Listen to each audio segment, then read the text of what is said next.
জুলাই অভ্যুত্থান পরবর্তী বাংলাদেশে অনন্য মাত্রা নিয়ে ভিন্ন আবহে সশস্ত্র বাহিনী দিবস 2024 দিবসকে ঘিরে পুরো সেনানিবাস সাজ রব।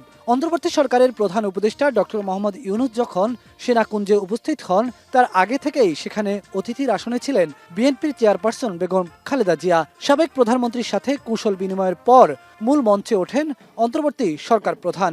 জাতীয় সঙ্গীতের সুর মূর্ছনায় শুরু হয় দিবসের মূল আনুষ্ঠানিকতা। প্রধান অতিথির বক্তব্যের শুরুতেই অন্তর্বর্তী সরকারের প্রধান স্মরণ করেন স্বাধীনতা সংগ্রামের বীর শহীদ ও যুদ্ধাহত মুক্তিযোদ্ধাদের।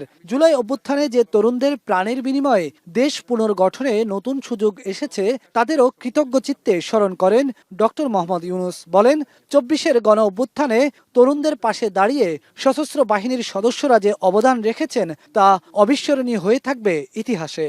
স্বাধীনতার সূচনা লগ্ন থেকেই দেশের স্বাধীনতা ও সার্বভৌমত্ব রক্ষা এবং নিরাপত্তা নিশ্চিত করার পাশাপাশি দেশ গঠন ও জাতীয় দুর্যোগ মোকাবেলায় সশস্ত্র বাহিনী সবসময় জনগণের পাশে থেকে কাজ করে আসছে। সাম্প্রতিক বৈষম্য বিরোধী ছাত্র আন্দোলনে এবং পরবর্তী সময়ে দেশের ক্রান্তি লগ্নে সশস্ত্র বাহিনী বরাবরের ন্যায় মানুষের পাশে এসে দাঁড়িয়েছে। দেশের ছাত্র জনতা এবং সাধারণের পক্ষে দাঁড়িয়ে সশস্ত্র বাহিনী আবারও দেশের মানুষের কাছে আস্থার প্রতীক হিসেবে স্বীকৃতি লাভ করেছে।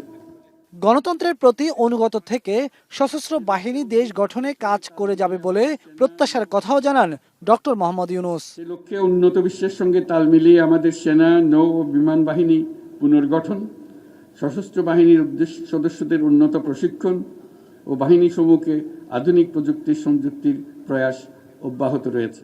জাতিসংঘের শান্তিরক্ষী মিশনে সশস্ত্র বাহিনীর সদস্যরা গর্বের সাথে কাজ করে যাচ্ছে উল্লেখ করে অন্তর্বর্তী সরকার প্রধান বলেন, 3 বাহিনীর উন্নয়নে কাজ অব্যাহত আছে।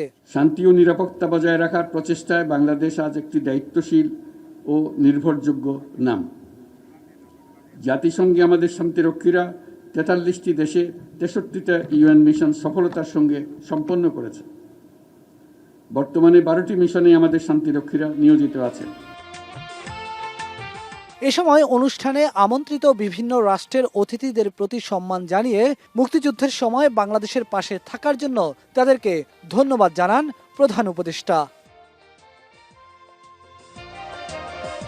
বেলায়েত হোসাইন, এখন, ঢাকা।